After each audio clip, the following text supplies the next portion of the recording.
Olá, sejam todos bem-vindos a mais uma videoaula de Biologia e hoje, juntamente com a turma do sexto ano, eu, professora Juliene, da Escola Santa Helena, vou falar um pouquinho sobre a atmosfera, que é o nosso assunto novo. Bom, primeiramente, o que significa a palavra atmosfera? Ela vem do grego, que significa esfera de gases. Então, a atmosfera ela vai ser uma camada gasosa que envolve a Terra. É composta por gases como oxigênio, gás carbônico, nitrogênio e também o gás ozônio. Nós vamos ver que existem em pequena quantidade outros gases presentes na atmosfera e um deles é o ozônio. E dessa forma ela está dividida em camadas para garantir a sobrevivência do planeta. Bom, como a atmosfera corresponde a uma camada de ar que envolve todo o planeta e auxilia na manutenção da vida, ela vai ser composta por gases que não se dissipam, mantendo-se por meio da gravidade. Com base no critério da dinâmica da temperatura, a atmosfera está dividida em camadas que são 5. Vamos falar um pouquinho sobre as características dessa atmosfera antes de nós falarmos das camadas, tá? Bom, ela vai ser composta por gases como oxigênio, gás carbônico e nitrogênio, como já foi falado anteriormente, tá? E ela vai desempenhar importantes funções, como proteger a Terra de raios ultravioletas, que são lançados pelo Sol e são nocivos à nossa saúde, eles prejudicam a nossa saúde. Manter a temperatura média da Terra, evitar grandes amplitudes térmicas entre o dia e a noite. A gente pode ver uma grande diferença da temperatura para o dia e a noite, E graças à atmosfera é possível que haja vida no planeta. É importante ressaltar que essa camada de gás não possui um limite físico que a identifique, pois à medida que você eleva a altitude, os gases se tornam cada vez mais rarefeitos. O que significa isso? As moléculas de gases elas vão ficando cada vez mais afastadas umas das outras, de acordo com o que você sobe a altitude das camadas da atmosfera. Bom, mas nós poderíamos nos perguntar, qual seria então a altura total da atmosfera? Para alguns estudiosos do campo da climatologia, limitam a atmosfera terrestre em aproximadamente 100 quilômetros, considerando que não há um limite superior estabelecido fisicamente. Contudo, em decorrência da força atuante da gravidade sobre os gases que constituem a atmosfera terrestre, esta pode alcançar até 10.000 quilômetros, transitando então para o espaço sideral.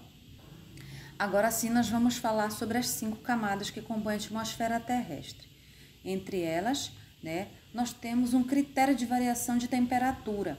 A atmosfera terrestre ela está dividida em 5. Apesar de a atmosfera ser disposta em camadas de acordo com essa classificação, é preciso ressaltar que não existe um limite físico, como foi falado anteriormente, entre elas, porque a atmosfera é um meio fluido constituído por gases. Bom, a primeira camada delas, é a camada mais próxima da superfície da Terra, é a troposfera. E ela tem uma importância muito grande para nós seres vivos, porque é ela que vai possibilitar que nós consigamos respirar. Ela apresenta distância aproximadamente de 17 quilômetros até seu limite superior e um volume de 80%. É lá na troposfera que vai ocorrer a maioria dos fenômenos climáticos, fenômenos meteorológicos, tá? Como o quê? Chuva de granizo, chuva normal e nevoeiro. Nela, há uma diminuição da temperatura à medida que se aumenta a altitude. Então, quanto mais alto você for na troposfera, tá? Menor vai ser a sua temperatura. A estratosfera, que é a segunda camada, vai servir para quê? Nela vão circular os aviões de carga e de passageiros. É a segunda camada da atmosfera e nela se localiza a camada de ozônio. Nessa camada há um gradativo aumento de temperatura, pouca concentração de vapor de água e o ar movimenta-se horizontalmente. Já na terceira camada, que é a mesosfera, ela vai representar a camada mais fria da atmosfera e seu ar já é bastante rarefeito, ou seja, suas moléculas estão bastante afastadas umas das outras. Suas temperaturas podem chegar a menos 90 graus Celsius em decorrência da baixa concentração de moléculas e também porque há uma redução do calor proveniente da camada de ozônio. A temperatura diminui com o aumento da altitude. Nessa camada, há uma fragmentação dos meteoritos por meio de processos de combustão, evitando que eles cheguem até a superfície terrestre. Já a termosfera, também conhecida como ionosfera, em decorrência da grande concentração de íons, apresenta altas temperaturas, que pode chegar até 1.500 graus Celsius, à medida que há o aumento da altitude. É nessa camada que nós vamos poder observar um fenômeno óptico conhecido como aurora boreal, também chamada de aurora polar ou aurora austral. Na termosfera vão orbitar os ônibus espaciais.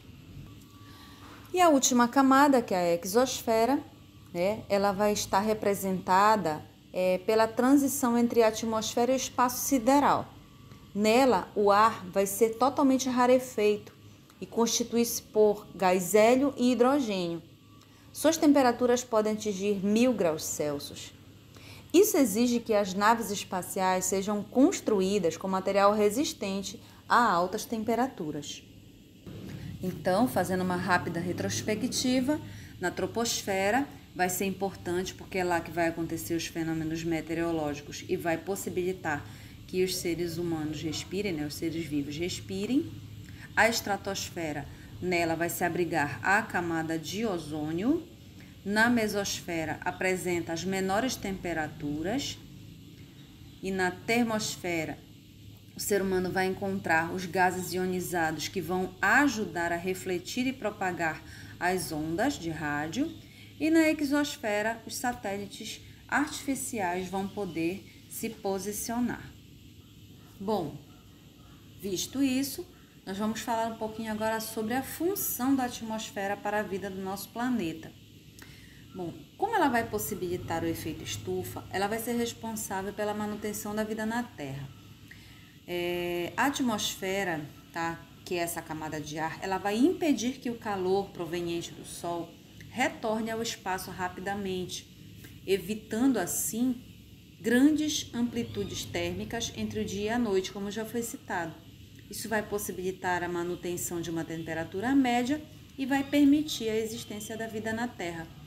Além dessa importante função, a atmosfera terrestre desempenha outras funções também. Ela vai funcionar como um filtro, impedindo que os raios ultravioletas provenientes do Sol cheguem à superfície da Terra, eles vão refletir.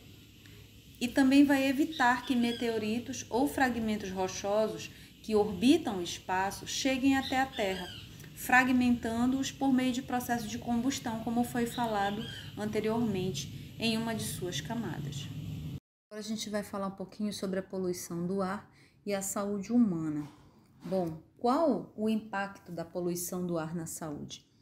9 de cada 10 pessoas respiram ar contaminado no mundo, de acordo com o mais recente relatório da OMS, que é a Organização Mundial de Saúde, publicado em 2018. A agência da ONU estima que 7 milhões de pessoas morram anualmente em decorrência da má qualidade do ar. Mas e no Brasil? Como é que fica essa situação? O mesmo levantamento fala em 50 mil mortes por ano, mas alguns pesquisadores acreditam que o número pode ser ainda maior.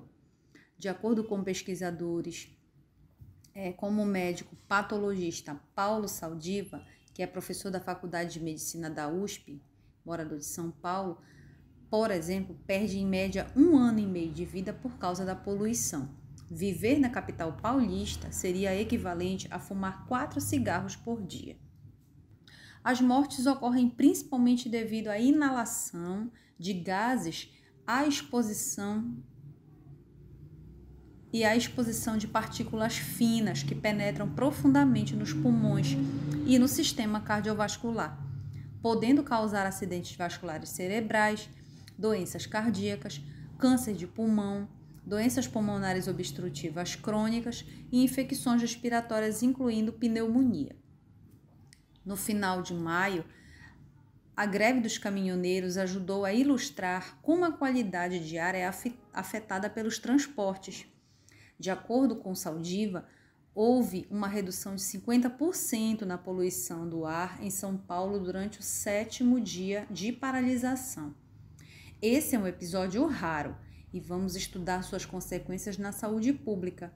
Quem sabe essas evidências quantitativas sirvam de argumento para a criação de políticas públicas, disse Saldiva, Bom, de acordo com a comparação de dados diários sobre a poluição atmosférica medidas na Companhia Ambiental do Estado de São Paulo, que é a CETESB, os índices de poluição aumentaram quando houve a liberação do rodízio, seguidos de uma forte queda após a falta de combustível e a redução de carros e a frota de ônibus nas ruas.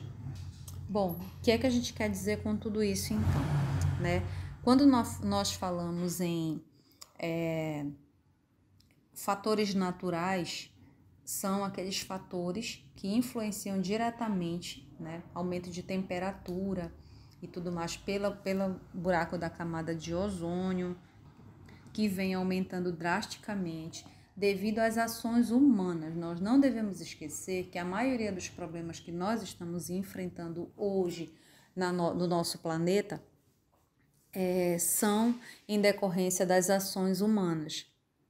A tecnologia e o avanço das indústrias, elas vieram contribuir muito para a poluição, não somente do ar, mas da água e do solo, como nós já vimos em aulas anteriores, mas principalmente do ar, devido à grande emissão de gases tóxicos, como o monóxido de carbono e também o dióxido de carbono, que saem através da queima, da combustão de gasolina, diesel, de fábricas, enfim. E esses são só alguns fatores que provocam alterações no ar.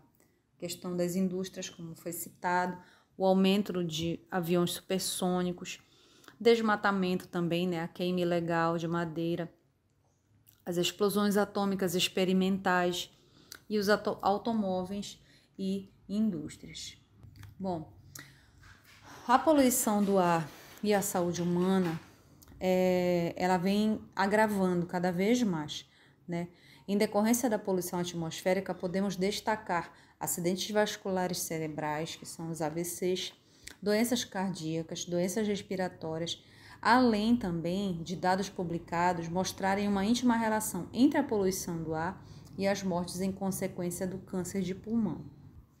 Então, com isso, nós podemos finalizar a nossa aula atentando para essa problemática da poluição do ar, Nós, seres humanos, acabamos sendo responsáveis, muitas das vezes, pela maior quantidade de poluição atmosférica no nosso planeta, Pois as políticas públicas, elas só se preocupam em investir, em automóveis, em máquinas, nas indústrias, enfim. Retiram o recurso natural, não são recolocados, no caso, esses recursos de volta para a natureza, e são produzidos cada vez mais gases tóxicos para a nossa saúde, causando tantos problemas e tantas mortes a cada ano que passa. Bom, crianças, a nossa aula vai ficando por aqui, E estudem, leiam o material. Qualquer dúvida é só procurar a professora nos contatos dela. E desde já desejo a todos uma boa semana, tá bom? E até a próxima aula.